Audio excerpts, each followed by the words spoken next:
Then the Israelites were divided. Half of the people followed Tibni, son of Ginath, and wanted to make him king. The other half of the people followed Omri. But Omri's followers were stronger than the followers of Tibni, son of Ginath. Tibni died, and Omri became king. Omri became king of Israel during Asa's 31st year as the king of Judah. Omri ruled over Israel for 12 years. 6 of those years he ruled from Tirzah. Then Omri bought the hill country of Samaria and Shamir for about 150 pounds of silver. Omri built a city on that hill. He named the city Samaria after the name of its owner, Shamir. Omri did what the Lord said was wrong. He was worse than all the kings who were before him.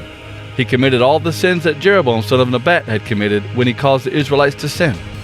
They worshipped worthless idols, and this made the Lord, the God of Israel, very angry. The rest of the story about Omri and the great things he did are written in the book, The History of the Kings of Israel. Omri died and was buried in Samaria. His son Ahab became the new king after him. Ahab son of Omri became king of Israel during the 38th year that Asa was king of Judah. Ahab ruled Israel from the town of Samaria for 22 years. He did what the Lord said was wrong. Ahab was worse than all the kings who were before him. It was not enough for Ahab to commit the same sins that Jeroboam son of Nebat had done.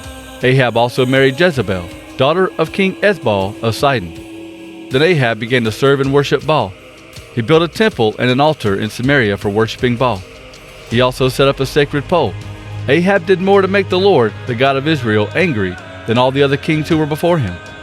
During Ahab's time, Hiel from Bethel rebuilt the town of Jericho. When Hiel started work on the city, his oldest son, Abiram, died. And when Hiel built the gates of the city, his youngest son, Segub, died. This happened just as the Lord said it would happen when he spoke through Joshua son of Nun. All the other things about Asa, the great things he did and the cities he built, are written in the book, The History of the Kings of Judah. When Asa became old, his feet became infected. He died and was buried in the city of David, his ancestor. Then Asa's son Jehoshaphat became the new king after him. Everything Asa did, from the beginning to the end, is written in the book, The History of the Kings of Judah and Israel.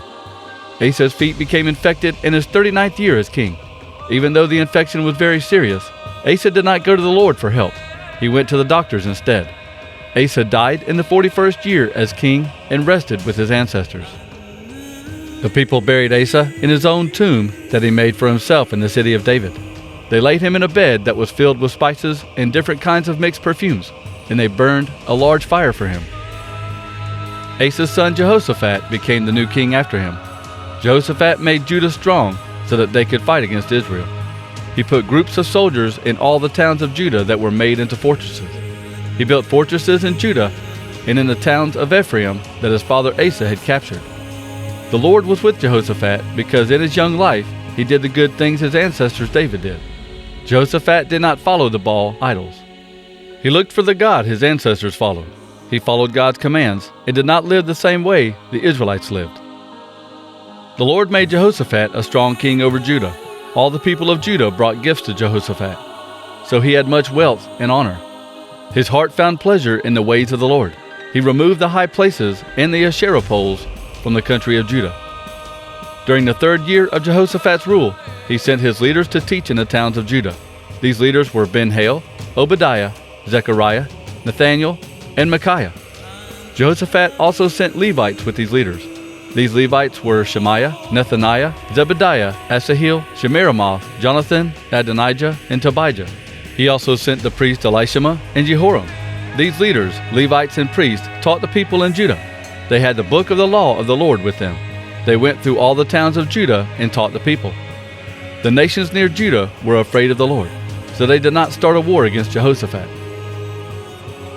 Some of the Philistines brought gifts to Jehoshaphat. They also brought silver to him because they knew he was a very powerful king. Some Arabian people brought flocks to Jehoshaphat. They brought 7,700 rams and 7,700 goats to him. Jehoshaphat became more and more powerful. He built fortresses and storage towns in the country of Judah. He kept many supplies in the storage town, and Jehoshaphat kept trained soldiers in Jerusalem. These soldiers were listed in their tribes. This is the list of these soldiers from Jerusalem. From the tribe of Judah, these men were generals. Adnah was the general of 300,000 soldiers. Jehohanan was the general of 280,000 soldiers. Amasiah was the general of 200,000 soldiers. Amasiah was Zichri's son. Amasiah was happy to give himself to serve the Lord. From the tribe of Benjamin, these were the generals. Eliada had 200,000 soldiers who used bows, arrows, and shields. Eliada was a very brave soldier. Jehozabad had 180,000 men ready for war. All these soldiers served King Jehoshaphat. The king also had other men in the fortresses in all the country of Judah. Elijah was a prophet from the town of Tishbe in Gilead. He said to King Ahab, "I serve the Lord, the God of Israel. By his power, I promise that no dew or rain will fall for the next few years. The rain will fall only when I command it to fall." Then the Lord said to Elijah, "Leave this place and go east. Hide near Cherith Ravine, east of the Jordan River. You can get your water from that stream, and I have commanded ravens to bring food to you there." So Elijah did what the Lord told him to do. He went to live near Cherith Ravine, east of the Jordan River. Ravens brought Elijah food every morning and every evening, and he drank water from the stream. There was no rain, so after a while the stream became dry. Then the Lord said to Elijah, "Go to Zarephath in Sidon and stay there. There is a widow there that I commanded to take care of you." So Elijah went to Zarephath. He went to the town gate and saw a woman there gathering wood for a fire. She was a widow. Elijah said to her, "Would you bring me a small cup of water to drink?" As she was going to get the water, Elijah said, "Bring me a piece of bread too, please."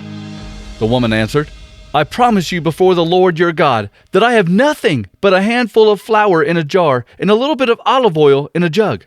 I came here to gather a few pieces of wood for a fire to cook our last meal. My son and I will eat it and then die from hunger." Elijah said to the woman, "Don't worry. Go home and cook your food as you said. But first, make a small piece of bread from the flour that you have and bring it to me. Then cook some for yourself and your son. The Lord, the God of Israel, says, that jar of flour will never be empty, and the jug will always have oil in it. This will continue until the day the Lord sends rain to the land." So the woman went home and did what Elijah told her to do. And Elijah, the woman, and her son had enough food for a long time. The jar of flour and the jug of oil were never empty. This happened just as the Lord said through Elijah. Sometime later, the woman's son became sick. He became worse and worse until he stopped breathing. Then the woman said to Elijah, "You are a man of God. Can you help me? Or did you come here only to remind me of my sins and to make my son die?" Elijah said to her, "Give me your son." He took the boy from her and carried him upstairs. He laid him on the bed in the room where he was staying. Then Elijah cried out loud to the Lord. He said, "Lord my God, this widow is letting me stay in her house. Will you do this bad thing to her? Will you cause her son to die?" Then Elijah lay on top of the boy 3 times. He prayed, "Lord my God, let this boy live again." The Lord answered Elijah's prayer. The boy began breathing again and was alive. Elijah carried the boy downstairs, gave him to his mother, and said, "Look, your son is alive." The woman answered, "Now I know that you really are a man from God. I know that the Lord really speaks through you." During the 3rd year that no rain fell, the Lord said to Elijah, "Go meet with King Ahab, and I will make it rain." So Elijah went to meet with Ahab. The famine was very bad in Samaria. So King Ahab told Obadiah to come to him. Obadiah was the man in charge of the king's palace. Obadiah was a true follower of the Lord. One time when Jezebel was killing all the Lord's prophets, Obadiah hid 100 prophets in 2 caves. He put 50 prophets in one cave and 50 prophets in another cave. Then he brought them food and water. King Ahab said to Obadiah, "Come with me. We will look at every spring and every stream in the land. We will see if we can find enough grass to keep our horses and mules alive. Then we will not have to kill our animals." They decided where each of them would go to look for water. Ahab went in one direction by himself, and Obadiah went in another direction by himself. As Obadiah was walking along the road by himself, he looked up, and there was Elijah. Obadiah recognized him and bowed down to show his respect. He said, "Elijah, is it really you, master?" Elijah answered, "Yes, it is me. Now go and tell your master the king that I am here."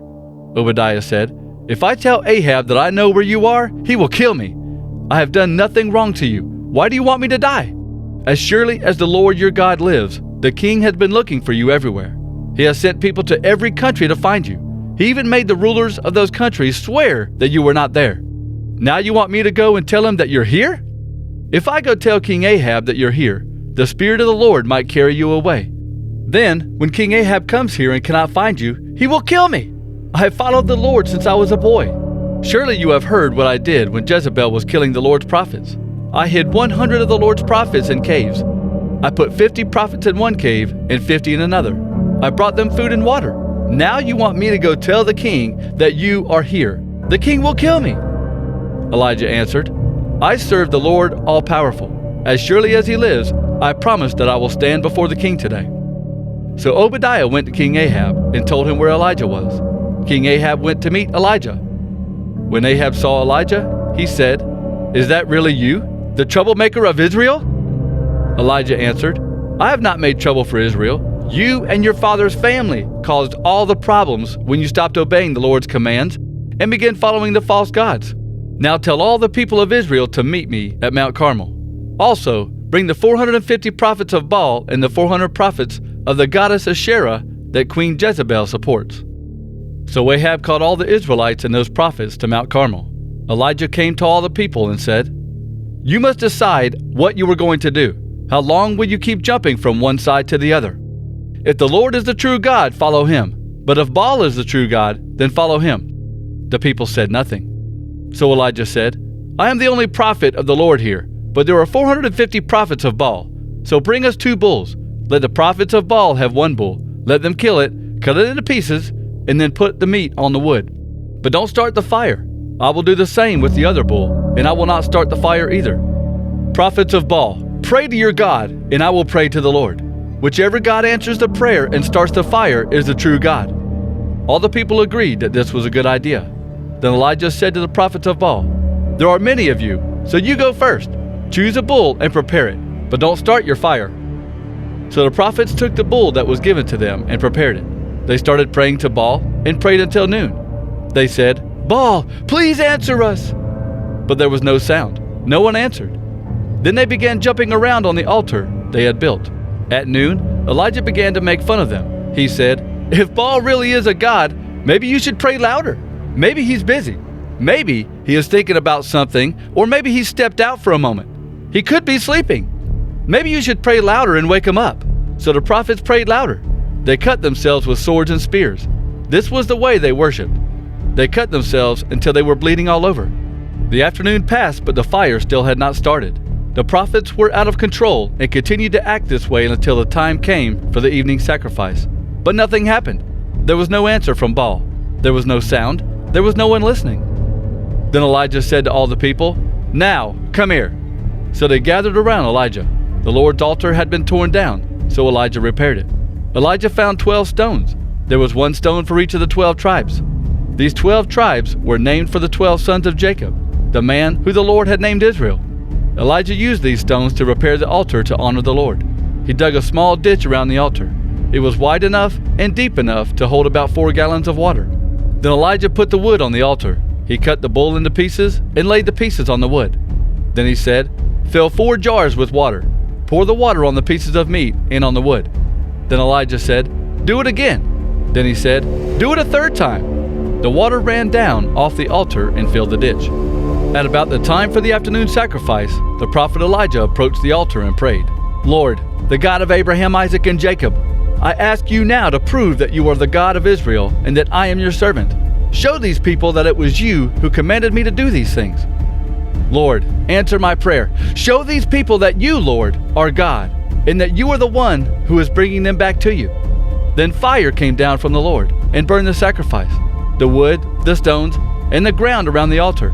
Then it dried up all the water in the ditch. All the people saw this happen and bowed down to the ground and began saying, The Lord is God! The Lord is God! Then Elijah said, Get the prophets of Baal. Don't let any of them escape. So the people captured all the prophets. Then Elijah led them down to Kishon Creek and killed them all. Then Elijah said to King Ahab, Now, go eat and drink. A heavy rain is coming. So King Ahab went to eat. At the same time, Elijah climbed to the top of Mount Carmel. At the top of the mountain, Elijah bent down. He put his head between his knees. Then Elijah said to his servant, Go up higher and look toward the sea. His servant went and looked. He came back and said, "I saw nothing."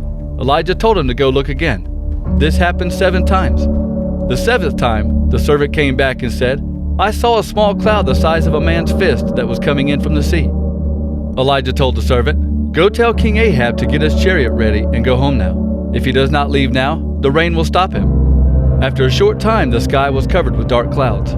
The wind began to blow and a heavy rain began to fall. Ahab got in his chariot and started back to Jezreel.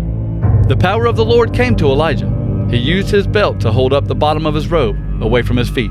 Then he ran ahead of King Ahab all the way to Jezreel.